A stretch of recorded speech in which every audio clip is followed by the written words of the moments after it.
أما بعد فقد قال الله في القرآن الحكيم بسم الله الرحمن الرحيم وقضى ربك ألا تعبدوا إلا إياه وبالوالدين إحسانا إما يبلغن عندك الكبر أحدهما أو كلاهما فلا تقل لهما أف ولا تنهرهما وقل لهما قولا كريما. اللهم صل على محمد وآل محمد. عزیزان گرامی قدر، ایصال ثواب کی مجلس ہے. آوازہ سے گزارش ہے کہ ایک بار سورہ حمد اور 3 بار سورہ اخلاص پڑھ کر مرحوم جناب دلاور مرزا ابن منہ مرزا کی روح کو حصہ بسم اللہ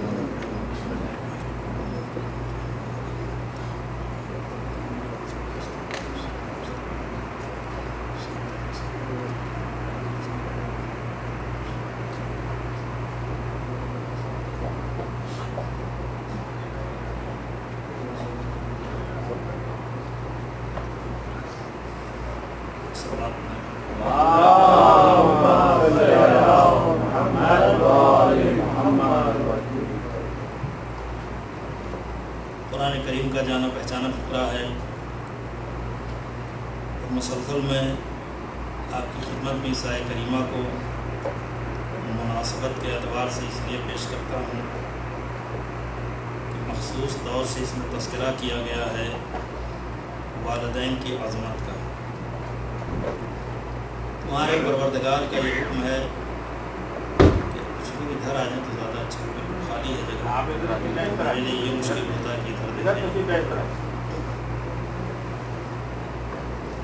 اور محمد وآل محمد صلوات.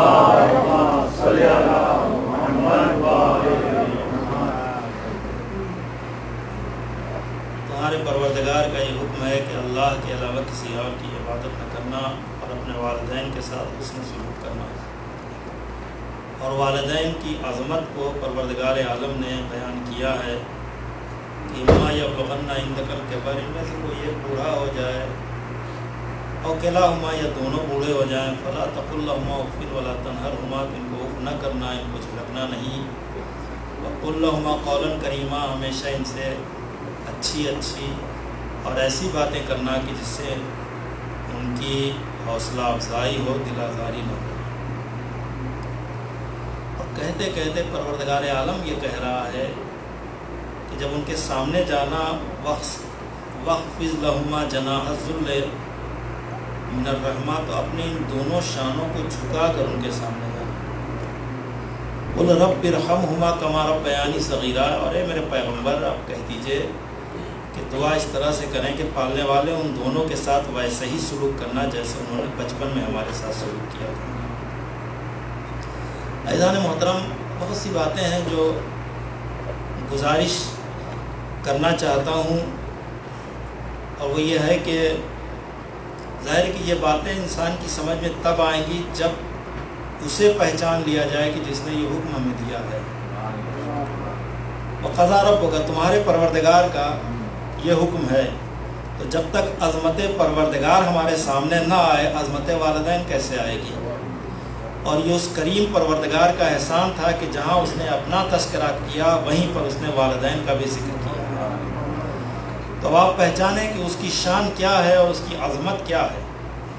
اس کی شان عزیز و خود وہ قرآن کریم میں متعدد مقامات پر عجیب و غریب عنوان سے تذکرہ کرتا ہے. ظاہر تذکرہ کرنے کا 2 طریقہ ہوتا ہے، یا انسان دل سے یاد کرتا ہے یا زبان سے یاد کرتا ہے. پروردگار عالم نے جہاں جہاں اپنا تذکرہ کیا ہے دونوں رعایتیں رکھی ہیں کہ اس کا ذکر زبان سے بھی ہونا چاہیے اور اس کا تذکرہ دل سے بھی ہونا چاہیے. سبح اسم ربک الاعلی، اس کے نام کی تسبیح پڑھو. یسبح للہ ما فی السماوات و ما فی الارض، جو کچھ بھی آسمان و زمین کے درمیان ہے سب تسبیح پروردگار کر رہی ہے. تو کبھی اس کی ذات کے کبھی اپنی ذات کا تذکرہ کرتا ہے، کبھی اپنے نام کا تذکرہ کرتا ہے. جب ذات کا تذکرہ ہوتا ہے تو اس کا نام لیا جب نام کا تذکرہ ہوتا ہے تو اسماء الہی کا تذکرہ ہوتا ہے، اور جب ذات کا تذکرہ ہوتا ہے تو صفات الہی کا تذکرہ ہوتا ہے. صفات کے ذریعے سے بھی اسے یاد کرو، اسماء کے ذریعے سے بھی اسے یاد کرو. یہ وہ پروردگار ہے. اب عزیزان محترم وہ یہ کہہ رہا ہے، وہ پروردگار کہہ رہی تمہارے پروردگار کا یہ حکم ہے. تو عزیزان محترم جو حکم الہی کا تذکرہ ہو رہا ہے، حکم الہی کی بات ہو رہی ہے، تو اب یہاں پر اس مقام پر ہمیں یہ پہچاننا ہوگا کہ پروردگار عالم نے حکم دیا ہے تو والدین کے سلسلے میں حکم دیا ہے، اور وہ پروردگار ہے کہ جہاں بھی اس نے حکم دیا ہے سارے احکامات الہی انسان سے متعلق ہیں. تو یہ جو انسان سے حکم الہی متعلق ہے اور دیگر مخلوقات سے متعلق نہیں ہے، تو اس کا مطلب یہ ہے کہ نگاہ قدرت میں اگر عظیم الشان کوئی مخلوق ہے تو اسے انسان کہتے ہیں، اسے انسان کہتے ہیں. عزیزان محترم آپ پہچانتے چلے جائیں، اللہ نے ساری کائنات کو خلق کیا، خالق ہے. وہ خود کہہ رہا ہے کہ میں اس کا خالق ہوں، میں نے زمین کو خلق کیا، میں نے آسمان کو خلق کیا، میں نے چاند کو خلق کیا، میں نے سورج کو خلق کیا. اور عزیزان محترم یہ وہ مخلوقات ہیں کہ جس سے ہم استفادہ کر رہے ہیں، یہ وہ مخلوقات ہیں کہ جو ہمیں فائدہ پہنچا رہی ہیں. یہ سب پروردگار نے پیدا کیا، مگر پروردگار عالم نے جب بھی عبادت کی بات کی ہے تو صرف انسان سے متعلق بات کی ہے کہ ہم نے انسان و جنات کو عبادت کے لیے پیدا کیا ہے. چاند کی بات نہیں ہے، سورج کی بات نہیں ہے، دیگر مخلوقات کی بات نہیں ہے، صرف انسان کی بات کی جا رہی ہے. تو اس کا مطلب یہ کہ جتنی بھی مخلوقات پروردگار نے پیدا کی ہیں ان کے مقابلے میں انسان اتنا عظیم ہے کہ پروردگار ان مخلوقات کو اس لائق بھی نہیں سمجھتا ہے کہ اس پر حکم جاری کرے. توجہ کریں گے، اگر کوئی حکم ہے تو سب انسان کے لیے ہے. تو اگر یہ احکامات انسان کے لیے ہے تو احکامات دینا اس بات کی علامت ہے کہ انسان کی عظمت باقی تمام مخلوق سے زیادہ ہے. اور ان مخلوقات میں بھی اللہ نے یہ خیال رکھا ہے. آپ نے دیکھا قرآن کریم میں مسلسل پیغمبر سے گفتگو کی جا رہی ہے. قل یا ایھا الکافرون، پیغمبر کافروں سے کہہ دیجئے. جہاں جہاں بھی غیر مومن سے بات کی گئی ہے پیغمبر کے ذریعے سے بات کی گئی ہے، اور جب مومنین سے گفتگو کی گئی ہے تو پروردگار نے براہ راست خود گفتگو کی ہے.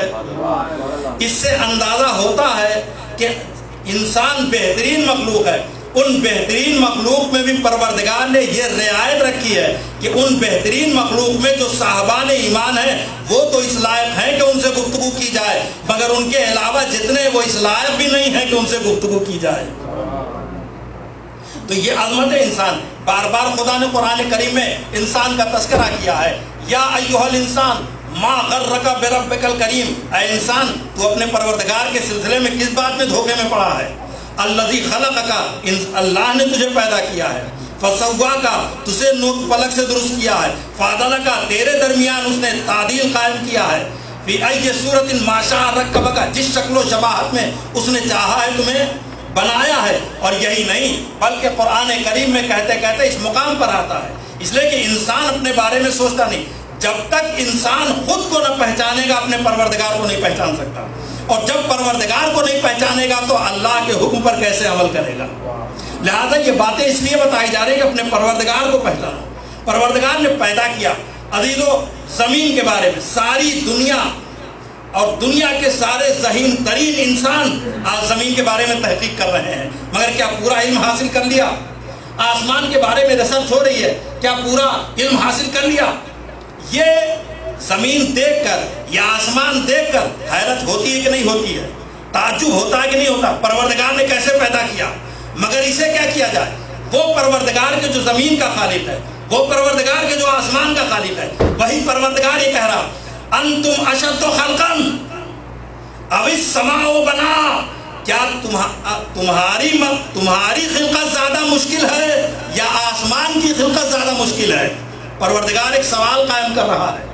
انتم اشد خلقا، کیا تمہارا پیدا کرنا زیادہ مشکل کام تھا ہمارے لیے یا آسمان کا بنانا زیادہ مشکل کام تھا؟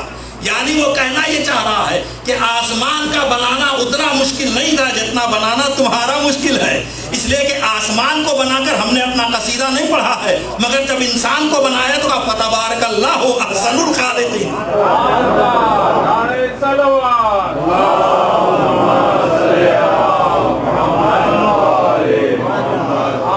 فتبارک اللہ، احسن الخالقین، یہ کب کہا؟ جب انسان کو پیدا کیا. اسی لیے انسان بہترین مخلوق ہے. مخلوقات کی درجہ بندی ہوتی ہے، کہا جمادات سب سے پست ہیں، نباتات ان سے بہتر ہیں، حیوانات ان سے بہتر ہیں، اور بہتر ترین مخلوق کا نام انسان ہے. اللہ نے اس طرح سے درجہ بندی کی ہے. اب عزیزان محترم، ایسا انسان جو پروردگار نے بنایا تو کس طرح سے بنایا ہے کہ اس نے پہلے مٹی سے بنایا، پھر نطفے سے بنایا. لقد خلقنا الانسان فی صلالۃ من طین ثم جعلناہ نطفۃ فی قرار مکین ثم جعلناہ نطفۃ فخلقنا النطفۃ علقۃ فخلقنا العلقۃ مضغۃ فخلقنا المضغۃ عظاما فکسونا العظام لحما ثم انشأناہ خلقا آخر. پروردگار کہتا ہے ہم نے مٹی کے جوہر سے انسان کو بنایا، پھر اسی مٹی کے جوہر کو نطفہ بنایا، اسی نطفے کو حلقہ بنایا، جمع ہوا خون بنایا، پھر اسی جمے ہوئے خون کو ہم نے گوشت کا لوتھڑا بنایا، اس گوشت کے لوتھڑے سے ہڈیاں بنائی، ان ہڈیوں پر ہم نے گوشت چڑھایا، اور اس کے بعد ہم نے اس کے اندر روح پھونک دی. یہ انسان کی تعریف کر رہا ہے پروردگار، اور پھر تعریف کرتے کرتے وہ کہتا فتبارک اللہ احسن الخالقین. بابرکت ہے وہ پروردگار جو بہترین خالق ہے. بہترین خالق، اگر انسان کو بنا کر وہ بہترین خالق کہے جانے کے لائق ہے تو جس مخلوق کو بنایا وہ بہترین مخلوق ہوئی کہ نہیں ہوئی؟ اب اس مخلوق کی درجہ بندی کر رہا ہے کہ یاد رکھو اس مخلوق میں بھی کامیابی اور ناکامیابی کا معیار یہ ہے کہ اگر باطل پر ہے تو کامیاب نہیں ہے، حق پر ہے تو کامیاب ہے. اگر جہنم کے راستے پر چل رہا ہے تو کامیاب نہیں ہے، اگر جنت کے راستے پر چل رہا ہے تو کامیاب ہے. اگر بے ایمان ہے تو کامیاب نہیں ہے، اگر صاحب ایمان ہے تو کامیاب ہے. اور اسی لیے یہ بنیادیں قائم کی ہیں. والعصر ان الانسان لفی خسر. اللہ قسم کھا رہا ہے، زمانے کی قسم، انسان گھاٹے میں ہے. سارے انسان کو، جس کو اتنا بہترین بنایا ہے وہ گھاٹے میں کیسے ہو سکتا ہے؟ جس کو اتنا عمدہ بنایا وہ گھاٹے میں کیسے ہو سکتا؟ مگر کہہ رہا ہے والعصر، زمانے کی قسم کھا رہا. تو یہ بتانا چاہ رہا کہ جب تک انسان زمانے کے ساتھ ساتھ چلے گا گھاٹے میں رہے گا. یا لفظ بدل کر کہوں، جب تک انسان عصر کے ساتھ ہوگا گھاٹے میں ہوگا، جس دن صاحب عصر کے ساتھ ہو جائے گا فائدے میں ہو جائے گا. محمد والے محمد صلوات. والعصر ان الانسان لفی خسر الا الذین آمنوا وعملوا الصالحات. انسان سب گھاٹے میں ہیں سوائے ان کے جو صاحبان ایمان ہیں اور نیک عمل کرتے ہیں. اللہ کے ذریعے سے ایک فصیل قائم کر دی گئی. ظاہر کہ اللہ استثناء کے لیے آتا ہے. مثلا جیسے کہا جائے سب لوگ آ گئے مگر فلاں نہیں آیا، تو مگر یہی مگر اللہ ہے عربی میں. تو جو اللہ کے بعد کا تذکرہ ہوتا ہے وہ ان کا جو کم ہوتے ہیں. قرآن کریم میں جگہ جگہ پروردگار نے اللہ کی لفظ استعمال کی ہے. والتین والزیتون والطور سینین وہذا البلد العلمین لقد خلقنا الانسان فی احسن تقویم ثم رددناہ اسفل سافلین الا الذین آمنوا وعملوا الصالحات. پروردگار کہتا سب کے سب جہنم میں چلے جائیں گے. اتنی اچھی مخلوق، اب ملاحظہ تو پر، اتنی اچھی مخلوق کہ جس کو خلق کر کے پروردگار اپنی صنائی کا قصیدہ پڑھ رہا، کہہ رہا سب جہنم میں چلے جائیں گے، سب گھاٹے میں ہیں. لیکن لفظ اللہ کے ساتھ بتایا سوائے ان لوگوں کو جو ایمان لائے اور عمل صالح کیا. سب گھاٹے میں سوائے ان کے جو ایمان لائے اور عمل صالح کیا. سب جہنم میں جائیں گے سوائے ان کے جو مومن ہوں گے اور نیک عمل کر رہے ہوں گے. عزیزان محترم، اسی طرح سے پروردگار کہتے کہتے بہت سے مقامات پر اس نے لفظ اللہ کا استعمال کیا. مولانا فرمائے مثلا ہم کلمہ جو پڑھتے ہیں یہ بھی آیت قرآنی ہے، لا الہ. تو اس کا مطلب یہ ہے کہ کچھ ایسے بھی لوگ ہیں جو معبود برحق کو نہیں مانتے، کچھ ایسے بھی ہیں جو اس سے منحرف ہیں. تو جو منحرف ہیں وہ باطل ہیں، جو اسے مانتے ہیں وہ حق ہیں. پروردگار عالم نے اور عزیزان محترم لفظ اللہ کے لیے آپ دیکھیں تو پروردگار نے کیا اہتمام کیا ہے. ظاہر کہ وہ بھی کلام الہی ہے جس کو حدیث قدسی کہتے ہیں، جہاں پروردگار ارشاد فرما رہا ہے اے جبرائیل جا کر کہہ دو لا فتح الا علی. یعنی کہنے کا مطلب یہ ہے، یہاں کہنا یہ چاہ رہا ہے پروردگار کہ علی کے مقابلے میں کسی کو نہ لانا. فضیلتیں تو سب کے پاس ہیں مگر علی فضیلتوں کا وہ کمال ہے، علی فضیلتوں کا وہ آفتاب ہے کہ اس کے سامنے جس کو لاؤ گے سب کی روشنی ماند پڑ جائے گی، اس لیے کہ یہ ہر میدان کا لاپتہ ہے، جو بھی آئے گا وہ لاپتہ ہو جائے گا۔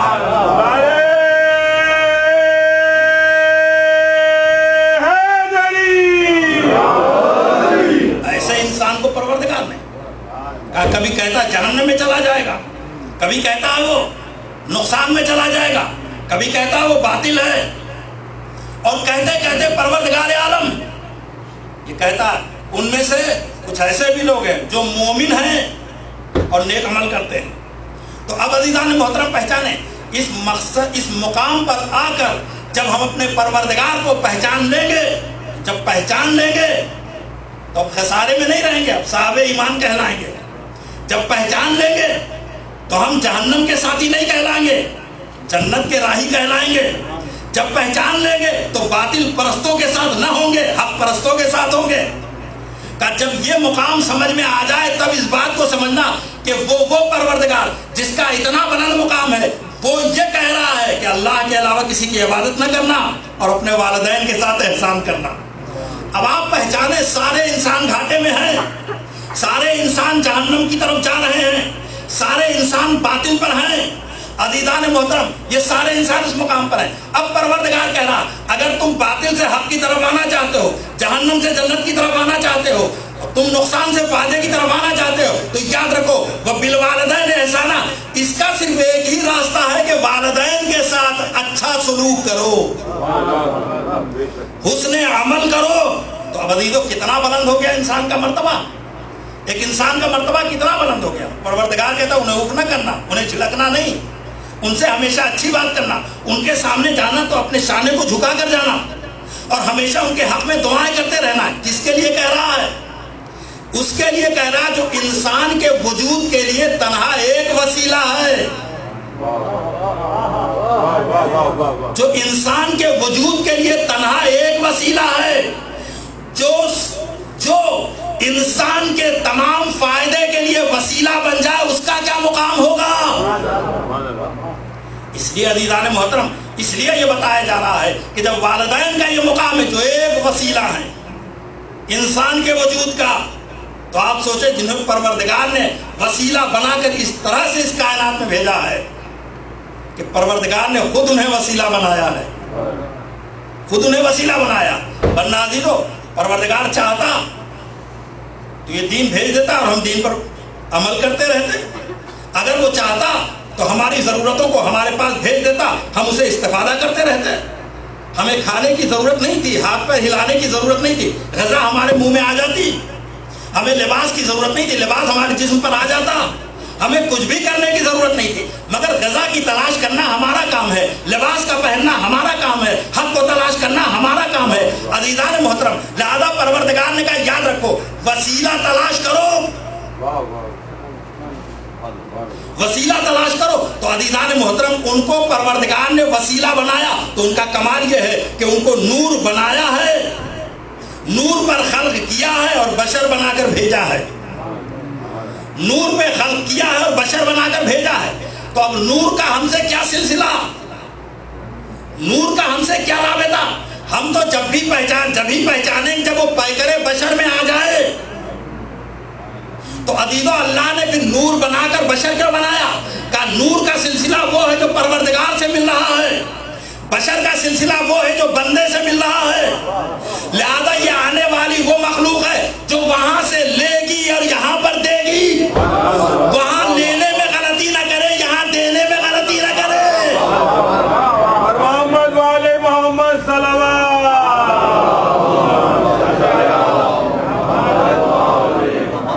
عزیزان محترم وسیلہ بنایا ہے۔ اب آپ پہچانے کہ جب وہ وسیلہ اتنا عظیم ہے تو والدین کو بھی وسیلہ بنایا ہے، ان کی عظمت کا کیا عالم ہوگا۔ حضور سرور کائنات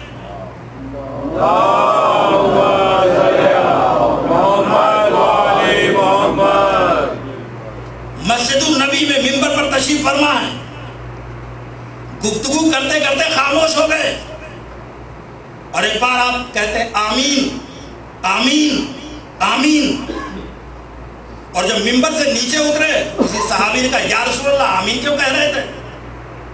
کہ جبرائیل امین ہمارے پاس آئے تھے اور وہ اللہ کی طرف سے پیغام لے کر آئے تھے.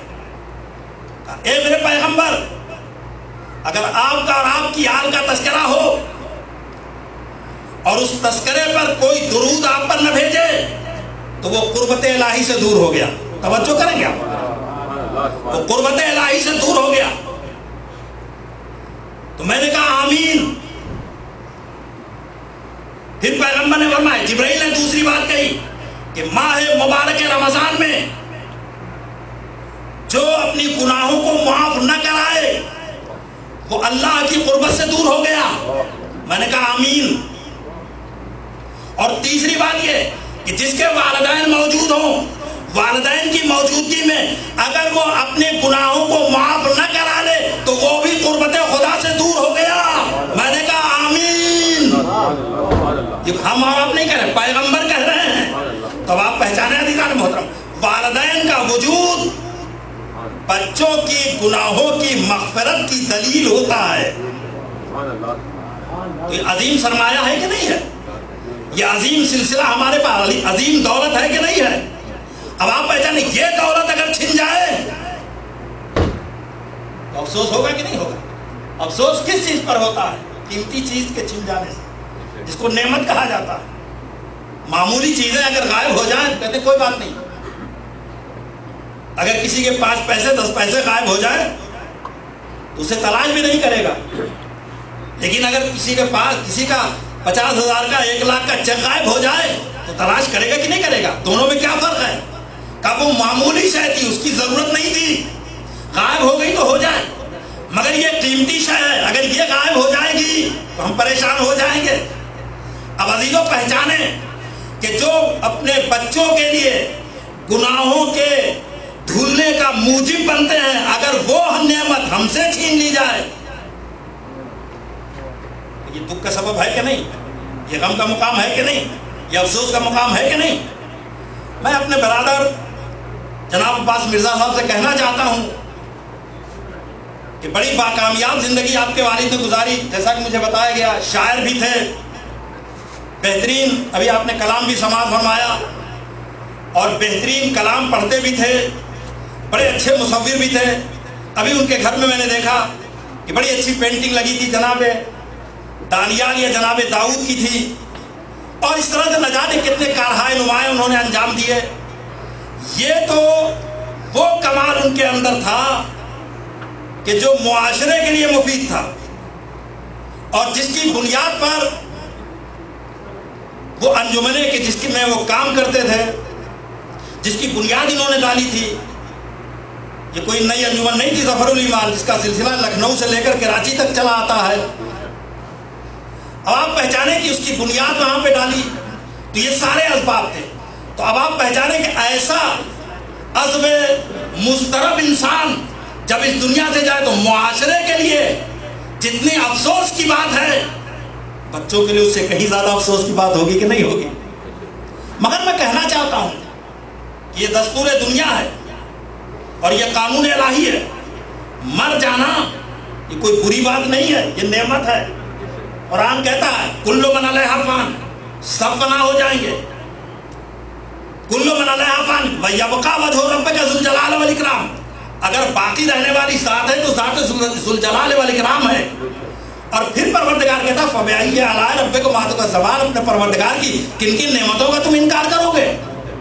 تو وہ دوسرے ہیں جو مرنا بہت بڑی مصیبت سمجھتے ہیں. ہمارے نزدیک تو مرنا ایک بہت بڑی نعمت ہے. عزیزو اس لیے نعمت ہے، سنیں عزیزو، اور اسی کے بعد میں اپنی گفتگو کو ختم کرنا چاہتا ہوں. کتنے افراد یہاں تشریف فرما ہیں جنہوں نے معصومین کی زیارت کی ہے، بقیع کی زیارت آپ نے کی ہے، مدینہ الرسول کی زیارت آپ نے کی ہے، قبر رسول کی زیارت آپ نے کی ہے، نجف اشرف کی زیارت آپ نے کی ہے، کربلا محلہ کی زیارت آپ نے کی ہے، سامرہ کی زیارت آپ نے کی ہے، کاظمین کی زیارت آپ نے کی ہے، مشہد مقدس کی زیارت آپ نے کی ہے، 14 معصومین کی زیارت آپ نے کی ہے. عزیزو یہ معصومین کی زیارت نہیں کی، حرم معصومین کی زیارت کی. معصومین کی زیارت آپ نے نہیں کی ہے، یہ حرم معصومین کی زیارت ہے، یہ حرم معصومین کی زیارت ہے. تو عزیزو جب حرم معصومین کی زیارت کے لیے اتنی طلب آپ کے اندر پائی جاتی ہے ارشاد فرماتے مرنے والا سب سے پہلے علی کی زیارت کرے گا. تو عزیزو اگر محب علی ہوگا تو اس سے زیادہ خوشی کی کیا بات ہے. ہم تو وہاں جا رہے ہیں جہاں مولا کی زیارت نصیب ہوگی. عزیزو انسان جب جاتا ہے کہیں سفر میں جاتا غسل کر کے جاتا ہے, نئے لباس پہن کر جاتا ہے, لوگوں سے مل کر جاتا ہے, صدقہ نکال کر جاتا ہے, نماز پڑھ کر جاتا ہے.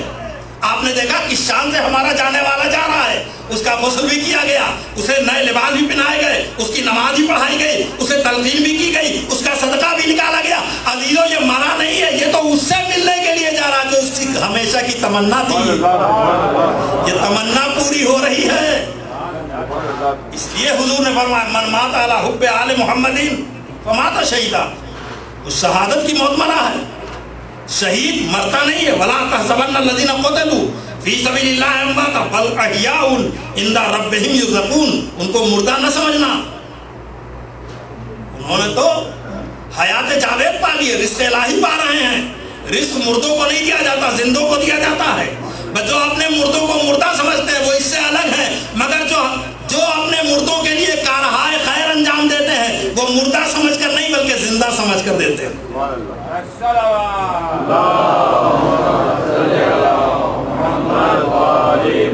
پھر یہ مرنے والوں کا غم کیوں, یہ مرنے والوں پر گریا کیوں, یہ مرنے والوں پر رونا کیوں؟ رونا اس بات پر ہے کہ جو شفقتیں اب تک ہمیں میسر تھیں اس سے ہم محروم ہو گئے.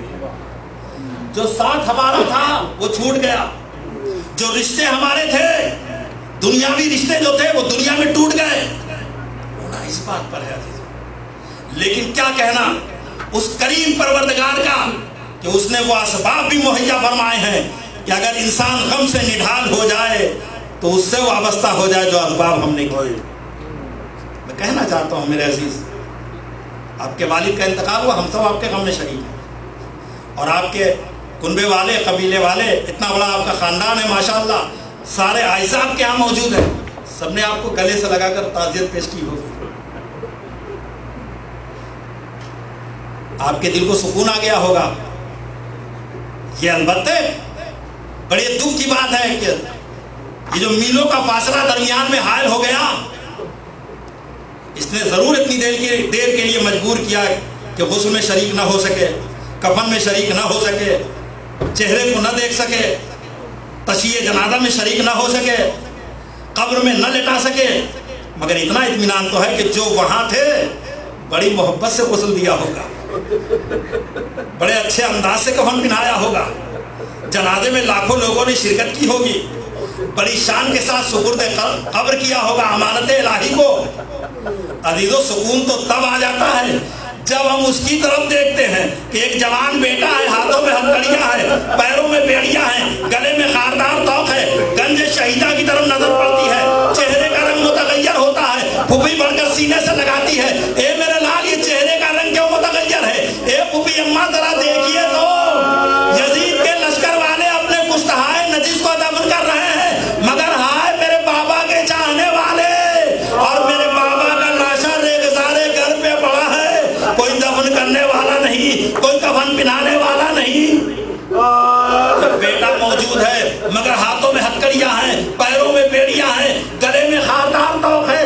بادیدان محترم, اسی عالم میں جب شام غریبہ نمودار ہوتی ہے تو ایک بچی جو ہمیشہ باپ کے سینے پر سوتی تھی, جب باپ کا سینہ نہ ملا تو ایک بار تڑپ کر نکلی, اے بابا کہاں ہو, اے بابا کہاں ہو, مجھے آواز دو, الیہ الیہ یا بنیہ, اے بیٹی ادھر آ جا, تیرا بابا یہاں ہے. ایک بار بے سر لاشے سے بیٹی لپٹ جاتی ہے اور فریاد کرنے لگتی, بابا بابا خیمے جل گئے, بابا اسباب لٹ گئے, بابا چادریں چھن گئی, بابا قناتیں جل گئی, اب تو ریگ کا گرم بستر ہے, بے مقنو چادر بیویاں ہیں. اور یہ کہتے کہتے ایک بار بیٹی باپ کے سینے پر سو جاتی ہے. اب جو نیند آئی تو ایک آواز آتی ہے, اے سکینہ کہاں ہو, پھوپھی کو آواز دو, اے سکینہ کہاں ہو, پھوپھی کو آواز دو. ایک بار کٹے ہوئے لاشے سے آواز آتی ہے, اے زینب آہستہ بولو, سکینہ میرے سینے پر سو رہی ہے. جیسے ہی آواز سنی ایک بار جناب زینب اس آواز کا تحفظ کرتے ہوئے ایک بے سر لاشے کے قریب پہنچی, دیکھا سو رہی ہے کہ اے بیٹی کیسے بابا کے جسم کو پہچانا؟ اس لیے کہ لاش تو دو ہی طرح سے پہچانی جاتی ہے، یا لباس سے پہچانی جاتی ہے یا چہرے سے پہچانی جاتی ہے۔ تمہارے بابا کا سر بھی قلم ہو گیا، ان کا لباس بھی چھین لیا گیا۔ کہے پھوپھی اماں جب نیند نہ آئی تو ایک بار اس نشیب میں آ کر میں نے آواز دی، اے بابا اپنی بچی کو اپنے پاس بلا لو۔ اس لاش سے آواز آتی ہے، اے سکینہ میرے سینے سے فسيعلم الذين ظلموا أي منقلب ينقلبون ألا لعنة الله على القوم الظالمين لا يبارك الدهر بابيها وبعدها وبنيها۔ بار اللہ اس مجلس کو شرف قبولیت عطا فرما، بار اللہ جناب مرحوم کی مغفرت فرما، ان کے درجات کو بلند فرما، ان کے حسنات میں اضافہ فرما، ان کے پسماندگان کو خاص طور سے ان کے فرزند اکبر بار اللہ ان سب کو صبر جمیل عطا فرما، جملہ مومنین و مومنات جو تشریف فرما ان سب کی عمروں میں برکت عطا فرما، ان کے مرحومین کی مغفرت فرما۔ بار اللہ جو حضرات اس ماہ مبارک رمضان میں جس عنوان سے بھی شرکت کرتے ہیں، بار اللہ ان سب کی توفیقات میں اضافہ فرما، ربنا تقبل۔ اور سے گزارش ہے کہ ایک بار سورہ حمد اور 3 بار سورہ اخلاص پڑھ کر جناب دلاور مرزا ابن منہ مرزا کی روح کو سے